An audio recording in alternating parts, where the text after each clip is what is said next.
సంవత్సరాలుగా జెండాలు మోసి ఈరోజు ఎవడో కాంట్రాక్టర్కి టికెట్ ఇచ్చి అమ్ముడుపోయిన ఈ చంద్రబాబు నాయుడు ప్రజలు బుద్ధి చెప్తారు.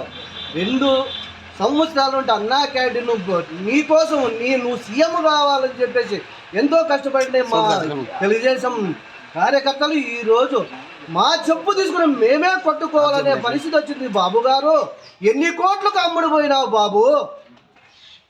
ఇప్పటికైనా జ్ఞానం తెచ్చుకొని సీట్లు మార్చి నువ్వు సీఎం కావాలని కోరుకుంటున్నామే కానీ మేము నిన్ను అన్యాయం చేయాలనుకోలేదు. నువ్వు మమ్మల్ని అన్యాయం చేసావు కదా బాబు. నాయనా తండ్రి, నువ్వు ఒరగరా తండ్రి.